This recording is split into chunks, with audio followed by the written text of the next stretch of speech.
ವಾರ್ತೆಗೆ ಸ್ವಾಗತ. ಯುವ ಜನರು ಸಾಧಿಸುವ ಗುಣಗಳನ್ನು ಮೈಗೂಡಿಸಿಕೊಂಡು ಸಮಾಜಮುಖಿಯಾಗಿ ಹೆಜ್ಜೆ ಹಾಕಬೇಕು. ಸೇವಾ ಮನೋಭಾವನೆ ಮತ್ತು ಪರೋಪಕಾರ ಗುಣಗಳು ಜೀವನದ ಉಸಿರಾಗಬೇಕು ಎಂದು ಪ್ರಾಧ್ಯಾಪಕ ಕೃಷ್ಣಮೂರ್ತಿ ಕರೆ ನೀಡಿದರು. ಅವರು ಕೃಷ್ಣರಾಜಪೇಟೆ ಸರ್ಕಾರಿ ಪ್ರಥಮ ದರ್ಜೆ ಕಾಲೇಜಿನ ಸಾಂಸ್ಕೃತಿಕ ಕ್ರೀಡಾ, ರೆಡ್ ಕ್ರಾಸ್ ಹಾಗೂ ರಾಷ್ಟ್ರೀಯ ಸೇವಾ ಯೋಜನಾ ಚಟುವಟಿಕೆಗಳ ಸಮಾರೋಪ ಸಮಾರಂಭದಲ್ಲಿ ಮುಖ್ಯ ಅತಿಥಿಯಾಗಿ ಭಾಗವಹಿಸಿ ಮಾತನಾಡಿದರು. ಯುವ ಜನರು ಹಾಗೂ ವಿದ್ಯಾರ್ಥಿಗಳಲ್ಲಿ ಶಿಕ್ಷಣದ ಜ್ಞಾನದ ಬೆಳಕಿನ ಸಂಸ್ಕಾರದ ಜೊತೆಗೆ ಸಾಂಸ್ಕೃತಿಕ ಚಟುವಟಿಕೆಗಳು ಹಾಸುಹೊಕ್ಕಾಗಿರುವುದರಿಂದ ರಾಕ್ಷಸಿ ಗುಣಗಳು ದೂರವಾಗಿ ಮಾನವೀಯತೆಯ ಸಂಸ್ಕಾರ ಮೂಡಿ ಪರಿಪೂರ್ಣವಾದ ವ್ಯಕ್ತಿಗಳನ್ನಾಗಿ ರೂಪಿಸುತ್ತದೆ. ನಾವು ಪರಿಪೂರ್ಣವಾದ ವ್ಯಕ್ತಿತ್ವವನ್ನು ರೂಪಿಸಿಕೊಳ್ಳಲು ಕ್ರೀಡೆ ಮತ್ತು ಸಾಂಸ್ಕೃತಿಕ ಚಟುವಟಿಕೆಗಳು ನೆರವಾಗುವುದರಿಂದ ವಿದ್ಯಾರ್ಥಿಗಳು ಪಠ್ಯ ಚಟುವಟಿಕೆಗಳಿಗೆ ನೀಡುವಷ್ಟೇ ಆದ್ಯತೆಯನ್ನು ಕ್ರೀಡಾ ಮತ್ತು ಸಾಂಸ್ಕೃತಿಕ ಚಟುವಟಿಕೆಗಳಿಗೆ ನೀಡಬೇಕು ಎಂದು ಕಿವಿಮಾತು ಹೇಳಿದ ಕೃಷ್ಣಮೂರ್ತಿ, ವಿದ್ಯಾರ್ಥಿ ಜೀವನವು ಚಿನ್ನದ ಜೀವನವಾದ್ದರಿಂದ ವಿದ್ಯಾರ್ಥಿಗಳು ಶ್ರದ್ಧಾಭಕ್ತಿಯಿಂದ ವ್ಯಾಸಂಗ ಮಾಡಿ ಗುರಿ ಸಾಧನೆ ಮಾಡಬೇಕು. ಪದವಿ ಶಿಕ್ಷಣವು ವಿದ್ಯಾರ್ಥಿ ಜೀವನದ ನಿರ್ಣಾಯಕ ಘಟ್ಟವಾದ್ದರಿಂದ ಸ್ಪರ್ಧಾತ್ಮಕ ಪರೀಕ್ಷೆಗಳನ್ನು ಎದುರಿಸಿ ಸಾಧನೆ ಮಾಡಬೇಕು ಎಂದು ಕರೆ ನೀಡಿದರು. ಕಾರ್ಯಕ್ರಮವನ್ನು ಜ್ಯೋತಿ ಬೆಳಗಿಸಿ ಉದ್ಘಾಟಿಸಿದ ಕಾಲೇಜಿನ ಪ್ರಾಂಶುಪಾಲ ಎಚ್.ಎಂ. ಹೇಮಂತ ಮಾತನಾಡಿ, ವಿದ್ಯಾರ್ಥಿಗಳಿಗೆ ವಿನಯವಂತಿಕೆ ಹಾಗೂ ಸಂಸ್ಕಾರ ಗುಣಗಳು ಭೂಷಣವಾಗಿರಬೇಕು. ಈ ದಿಕ್ಕಿನಲ್ಲಿ ಶಿಕ್ಷಣದ ಸಂಸ್ಕಾರದ ಜೊತೆಗೆ ಸಾಂಸ್ಕೃತಿಕ ಚಟುವಟಿಕೆ ಮತ್ತು ಕ್ರೀಡಾ ಚಟುವಟಿಕೆಯ ಮೂಲಕ ಸಮಗ್ರವಾದ ವ್ಯಕ್ತಿತ್ವವನ್ನು ರೂಪಿಸುವ ಕೆಲಸ ಮಾಡುತ್ತಿರುವ ಅಧ್ಯಾಪಕರು ವಿದ್ಯಾರ್ಥಿಗಳ ಬೆಳವಣಿಗೆಯನ್ನು ಸಂಭ್ರಮಿಸುತ್ತಿದ್ದಾರೆ. ಕಾಲೇಜಿನಲ್ಲಿ ನಡೆಯುವ ಪಠ್ಯೇತರ ಚಟುವಟಿಕೆಗಳು ವಿದ್ಯಾರ್ಥಿಗಳ ಮುನ್ನಡೆಗೆ ಸಹಕಾರಿಯಾಗಿವೆ. ವಿದ್ಯಾರ್ಥಿಗಳ ಅಭಿವೃದ್ಧಿಗೆ ದುಡಿಯುತ್ತಿರುವ ಪ್ರಾಧ್ಯಾಪಕರು ಹಾಗೂ ಸಿಬ್ಬಂದಿಗಳು ಗುಣಮಟ್ಟದ ಶಿಕ್ಷಣದ ಅನುಷ್ಠಾನಕ್ಕಾಗಿ ದುಡಿಯುತ್ತಿದ್ದಾರೆ. ವಿದ್ಯಾರ್ಥಿಗಳು ಉತ್ತಮವಾದ ಫಲಿತಾಂಶವನ್ನು ತಂದುಕೊಡುವ ಮೂಲಕ ಕಾಲೇಜಿನ ಕೀರ್ತಿಯನ್ನು ಎತ್ತಿ ಹಿಡಿಯಲು ಮುಂದಾಗಬೇಕು ಎಂದು ಹೇಮಲತಾ ಕರೆ ನೀಡಿದರು. ಪ್ರಾಧ್ಯಾಪಕರಾದ ರುದ್ರಾ, ಜಯಕೀರ್ತಿ, ಕುಮಾರಸ್ವಾಮಿ, ಗಿರೀಶ್, ಭಾಗ್ಯಜ್ಯೋತಿ, ಎಂ. ಸುರೇಶ್, ಮೋಹನ್ ಕುಮಾರ್, ಕಿರಣ್ ಕುಮಾರ್, ಪುಷ್ಪಲತಾ, ಪತ್ರಾಂಕಿತ ವ್ಯವಸ್ಥಾಪಕರಾದ ಬಿ.ಎ. ಮಂಜುನಾಥ್, ಭುವನೇಶ್ವರಿ ಸೇರಿದಂತೆ ವಿದ್ಯಾರ್ಥಿಗಳ ಪೋಷಕರು ಕಾರ್ಯಕ್ರಮದಲ್ಲಿ ಭಾಗವಹಿಸಿದ್ದರು. ವಿದ್ಯಾರ್ಥಿಗಳು ನೀಡಿದ ಸಾಂಸ್ಕೃತಿಕ ಕಾರ್ಯಕ್ರಮಗಳು ರಂಜಿಸಿದವು. ವರದಿ ಡಾಕ್ಟರ್ ಕೆ.ಆರ್. ನೀಲಕಂಠ, ಕೃಷ್ಣರಾಜಪೇಟೆ, ಮಂಡ್ಯ. ಭರವಸೆಯನ್ನು ಇಟ್ಟುಕೊಂಡಿದ್ದವರು ಮತ್ತು ಅವರು ಇರುವಷ್ಟು ಕಾಲ ನಾನು ಅವ್ರ ಮನೆಗೆ ಹೋಗ್ತಾ ಇದ್ದೆ. ಹೊಸ ಹುಡುಗರು ಕೂಡ ನಾನು ಅನೇಕ ಸರ್ತಿ ಬಂದು ಅವರು ಇಲ್ಲಿದ್ದಾಗಲೂ ಅವರನ್ನು ಭೇಟಿ ಮಾಡಿದ್ದೇನೆ. ಈಗ ಅವರು ಇಲ್ಲ. ಆ ಎರಡು ಪುಣ್ಯ ಜೀವಿಗಳನ್ನು ನಾನು ಮೊದಲಿಗೆ ನೆನಪಿಸಿಕೊಂಡು ಅವರಿಗೆ ನಮನಗಳನ್ನು ಸಲ್ಲಿಸಿ ಈಗ ನನ್ನ ಮಾತುಗಳನ್ನು ಆಡೋದಕ್ಕೆ ಪ್ರಯತ್ನ ಮಾಡ್ತೇನೆ. ಇಲ್ಲಿ ಆಹ್ವಾನ ಪತ್ರಿಕೆಯಲ್ಲಿ ಮುಖ್ಯ ಭಾಷಣಕಾರರು ಅಂತ ಹೇಳಿ ಅದರ ಕೆಳಗಡೆ ನನ್ನ ಹೆಸರು ದಾಖಲು ಮಾಡಿದ್ದಾರೆ. ಆದರೆ ನಾನು ನಿಮಗೆ ಹೇಳೋದಕ್ಕೆ ಬಯಸ್ತೀನಿ, ಇಲ್ಲಿ ನಾನು ಮುಖ್ಯ ಅಲ್ಲ, ನನ್ನ ಭಾಷಣವೂ ಮುಖ್ಯ ಅಲ್ಲ. ಇಲ್ಲಿ ಮುಖ್ಯವಾದದ್ದು ಎರಡಿದೆ. ಆ ಎರಡು ಕಾರ್ಯಕ್ರಮಗಳು ಯಶಸ್ವಿಯಾಗ್ಬಿಟ್ರೆ ಇಷ್ಟು ದಿನಗಳು ನೀವು ಕಷ್ಟಪಟ್ಟು ವ್ಯವಸ್ಥೆ ಮಾಡಿದ ಈ ಕಾರ್ಯಕ್ರಮ ಯಶಸ್ಸನ್ನು ಕಂಡಾಗ ಆ ಎರಡು ಮುಖ್ಯ ಕಾರ್ಯಕ್ರಮಗಳು ಯಾವುದು ಅಂತಂದರೆ, ಮಧ್ಯಾಹ್ನ ನಿಮಗೋಸ್ಕರ ಸಿದ್ಧಪಡಿಸಿದ್ದಾರಲ್ಲ ಅಡುಗೆ, ಅದೆಲ್ಲವನ್ನು ನೀವು ತೃಪ್ತಿಕರವಾಗಿ ಸಕಾಲಕ್ಕೆ ಊಟ ಮಾಡೋ ಥರ ಆಗಬೇಕು. ಅದೊಂದು ಕಾರ್ಯಕ್ರಮ ಆದರೆ ಕಾರ್ಯಕ್ರಮ ಯಶಸ್ವಿಯಾದಂಗೆ. ಇನ್ನೊಂದು, ಈ ವೇದಿಕೆ ನಿಮ್ಮದು, ಎಲ್ಲಿಂದಲೋ ಬಂದ ನನ್ನದಲ್ಲ. ಮುಖ್ಯ ಅತಿಥಿ ಅಂತ ಗೌರವ ಕೊಟ್ಟಿದ್ದೀರಿ, ಅದು ದೊಡ್ಡದು. ಅದು ನಿಮ್ಮ ಈ ವೇದಿಕೆಯಲ್ಲಿ ನಿಮ್ಮ ಸಾಂಸ್ಕೃತಿಕ ಕಲೆಗಳ ಪ್ರದರ್ಶನವಾಗಬೇಕು. ನೀವಿಲ್ಲಿ ಹಾಡಬೇಕು, ನೀವಿಲ್ಲಿ ಕುಣಿಬೇಕು, ನೀವಿಲ್ಲಿ ಅಭಿನಯಿಸಬೇಕು. ಇದನ್ನು ಮಾಡೋಕ್ಕಾಗದೇ ಇರೋರು ಎದುರುಗಡೆ ಕುಳಿತುಕೊಂಡು ನೋಡಿ ಸಂತೋಷ ಪಡಬೇಕು. ಈ ಎರಡೂ ಕಾರ್ಯಕ್ರಮಗಳು ಯಶಸ್ವಿಯಾಗಿ ಪೂರ್ಣಗೊಂಡ್ರೆ ಈ ಕಾರ್ಯಕ್ರಮ ಸುಸಂಪನ್ನವಾಯಿತು ಅಂತಲೇ ಅರ್ಥ. ಹಾಗಾಗಿ ನಾನು ನನ್ನ ಮಾತುಗಳನ್ನು ಮುಖ್ಯ ಅಂತ ಅಂದುಕೊಂಡಿಲ್ಲ.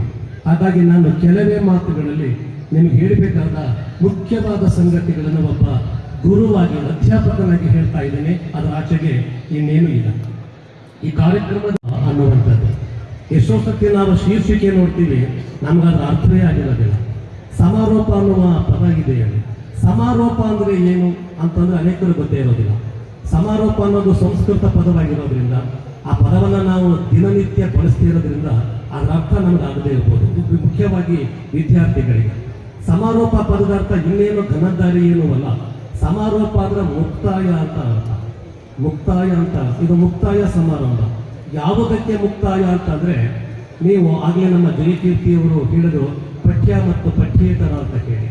ನೀವು ಸಾಂಸ್ಕೃತಿಕ ವೇದಿಕೆಯ ಅಡಿಯಲ್ಲಿ, ಕ್ರೀಡಾ ವಿಭಾಗದ ಅಡಿಯಲ್ಲಿ, ರೆಡ್ ಕ್ರಾಸ್ ಘಟಕದ ಅಡಿಯಲ್ಲಿ, ರಾಷ್ಟ್ರೀಯ ಸೇವಾ ಯೋಜನೆಯ ಆಸರೆಯಲ್ಲಿ, ಅನಂತರ ಇನ್ನಿತರ ಏನೇನು ಘಟಕಗಳು ಇದ್ದಾವೋ ಆ ಎಲ್ಲ ಘಟಕಗಳ ಅಡಿಯಲ್ಲಿ ಇಡೀ ವರ್ಷ ಬೇರೆ ಬೇರೆ ಚಟುವಟಿಕೆಗಳಲ್ಲಿ ನಿಮ್ಮನ್ನು ನೀವು ತೊಡಗಿಸ್ಕೊಂಡಿದ್ದಾರಲ್ಲ, ಆ ಎಲ್ಲ ಚಟುವಟಿಕೆಗಳನ್ನು ನಿಲ್ಲಿಸಿ ಇಲ್ಲಿಗೆ ಮುಕ್ತಾಯ ಮಾಡಿ ಅಂತ ಹೇಳುವಂಥ ಕಾರ್ಯಕ್ರಮ ಈ ಸಮಾರಂಭ ಅನ್ನುವಂಥದ್ದು.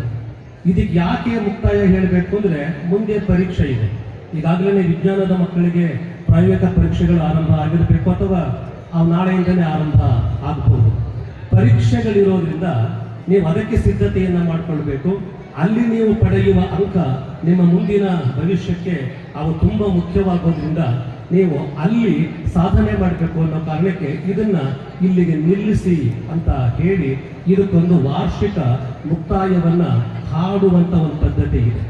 ಆದರೆ ಒಂದು ಮಾತನ್ನು ನೆನಪಿಟ್ಕೊಳ್ಳಿ ನೀವು, ಅದೇನು ಅಂದರೆ ಯಾವ ಚಟುವಟಿಕೆಗಳಲ್ಲಿ ಸಾಂಸ್ಕೃತಿಕ, ಕ್ರೀಡೆ, ರೆಡ್ ಕ್ರಾಸ್, ರಾಷ್ಟ್ರೀಯ ಸೇವಾ ಯೋಜನೆ ಇತ್ಯಾದಿಗಳ ಒಳಗಡೆ ತೊಡಗಿಸ್ಕೊಂಡಿದ್ರು ಅವ್ಯಾವೂ ಕೂಡ ಶಾಶ್ವತವಾಗಿ ಮುಕ್ತಾಯ ಕಾಣಬೇಕಾದಂಥ ಚಟುವಟಿಕೆಗಳಲ್ಲ ಅನ್ನುವಂಥದ್ದನ್ನು ನೀವು ನೆನಪಿಟ್ಕೊಳ್ಬೇಕು. ಯಾಕೆಂತಂದರೆ ನಾವು ಮನುಷ್ಯರು ಅನ್ನೋದನ್ನು ನಾವು ಮತ್ತೆ ದಾಖಲು ಮಾಡ್ತಾ ಇರಬೇಕಾಗಿದೆ. ಎಷ್ಟೋ ಸರ್ತಿ ನಾವು ಅನೇಕರನ್ನ ಕಂಡಾಗ ನೀನೇನು ಮನುಷ್ಯ ದಡ್ಕೊಳ್ಳೋದು ಕಲ್ತ್ಕೋ ಅನ್ನುವಂಥ ಮಾತನ್ನು ಹೇಳ್ತಾ ಇರ್ತೇವೆ. ಯಾಕೆ ಆ ಮಾತು ಬರುತ್ತೆ ಅಂದರೆ, ನಾವಿನ್ನೂ ಮನುಷ್ಯರಾಗೇ ಇಲ್ಲ.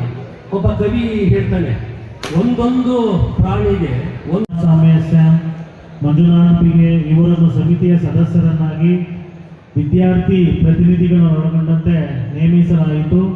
ಮೊದಲಿಗೆ 15/8/2023 ಕಾಲೇಜಿನ ಆವರಣದಲ್ಲಿ ಸ್ವತಂತ್ರ ದಿನಾಚರಣೆ ಕಾರ್ಯಕ್ರಮವನ್ನು ಹಮ್ಮಿಕೊಂಡಿದ್ದು ಪ್ರಾಂಶುಪಾಲರು ಧ್ವಜಾರೋಹಣವನ್ನು ನೆರವೇರಿಸಿದರು.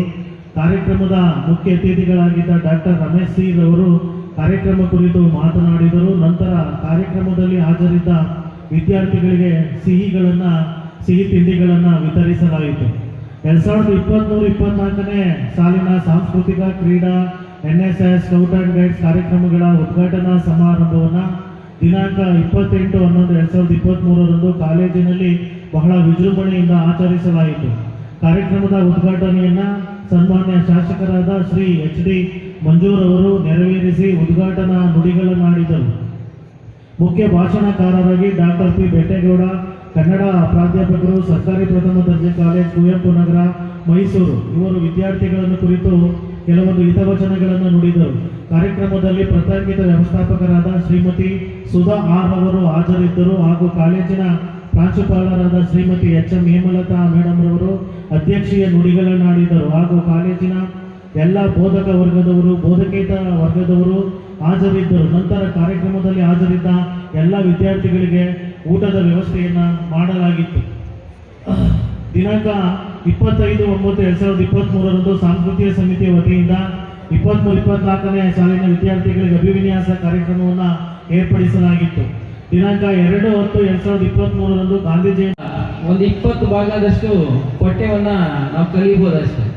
ಇನ್ನು ಉಳ್ಕೊಂಡಂತ ಶೇಕಡ 80 ಭಾಗ ನಮಗೆ ಜೀವನಕ್ಕೆ ಬೇಕಿರ್ತಕ್ಕಂಥ ಪಠ್ಯ ಅಥವಾ ನಾವು ಬದುಕನ್ನು ರೂಪಿಸ್ಕೊಳ್ಳಿಕ್ಕೆ ಬೇಕಿರ್ತಕ್ಕಂಥ ಪಠ್ಯ ನಮಗೆ ಇಂಥ ಒಂದು ಪಠ್ಯೇತರ ಚಟುವಟಿಕೆಗಳಲ್ಲಿ ಭಾಗವಹಿಸೋದ್ರ ಮೂಲಕ ಅಥವಾ ಇಂಥ ಕಾರ್ಯಕ್ರಮಗಳಲ್ಲಿ ಭಾಗವಹಿಸಿ ಅದರ ಪ್ರಯೋಜನವನ್ನು ಪಡ್ಕೊಂಡಾಗ ಮಾತ್ರ ಅದರ ಒಂದು ಸಾರ್ಥಕತೆ ಬರುತ್ತೆ ಅಂತಕ್ಕಂಥದ್ದು. ಹಂಗಾಗಿ ಪಠ್ಯ ಮತ್ತೆ ಪಠ್ಯೇತರ ಚಟುವಟಿಕೆ ಎರಡರಲ್ಲೂ ತೊಡಗಿಸ್ಕೊಂಡ್ರೆ ಮಾತ್ರ ನಾವು ಸಂಪೂರ್ಣವಾಗಿ ವಿದ್ಯಾರ್ಥಿ ಆಗಲಿಕ್ಕೆ ಸಾಧ್ಯ ಅಂತಕ್ಕಂಥದ್ದು. ಅಂದರೆ ದೈಹಿಕವಾಗಿ ಮತ್ತೆ ಮಾನಸಿಕವಾಗಿ ನಾವು ಎರಡರಲ್ಲೂ ಕೂಡ ನಮ್ಮನ್ನ ವಿದ್ಯಾರ್ಥಿ ದೇಶದಲ್ಲಿ ತೊಡಗಿಸ್ಕೊಂಡಾಗ ನಮ್ಮ ಮುಂದಿನ ಭವಿಷ್ಯ ತುಂಬ ವಿದ್ಯಾರ್ಥಿ ಜೀವನ student life is golden life ಅಂತ ಹೇಳ್ತೀವಿ. ಅಂತ ಮುಂದಿನ ಜೀವನ ನಮ್ಮ ಗೋಲ್ಡನ್ ಲೈಫ್ ಆಗಲಿಕ್ಕೆ ಕಾರಣ ಆಗುತ್ತೆ ಅಂತಕ್ಕಂಥದ್ದು. ಆ ನಿಟ್ಟಿನಲ್ಲಿ ಇಡೀ ವರ್ಷದಲ್ಲಿ ಹಲವಾರು ಕಾರ್ಯಕ್ರಮಗಳನ್ನು ಸಾಂಸ್ಕೃತಿಕ ಸಮಿತಿ, ಕ್ರೀಡಾ ಸಮಿತಿ ಹಾಗೆ ಕಾಲೇಜಿನ ವಿವಿಧ ಸಮಿತಿಗಳೆಲ್ಲ ನಿಮ್ಮ ಶ್ರೇಯೋಭಿವೃದ್ಧಿಗೋಸ್ಕರ ಹಮ್ಮಿಕೊಂಡಿದ್ದೀವಿ. ಆ ಎಲ್ಲ ಕಾರ್ಯಕ್ರಮಗಳ ಸಮಾರೋಪ ಸಮಾರಂಭವನ್ನು ನಾವು ಇವತ್ತು ಹಮ್ಮಿಕೊಂಡಿದ್ದೀವಿ. ಹಾಗಾಗಿ ಈ ಒಂದು ಕಾರ್ಯಕ್ರಮ ಕೂಡ ಯಶಸ್ವಿಯಾಗಿ ನೆರವೇರಿದೆ. ಎಲ್ರಿಗೂ ಮತ್ತೊಮ್ಮೆ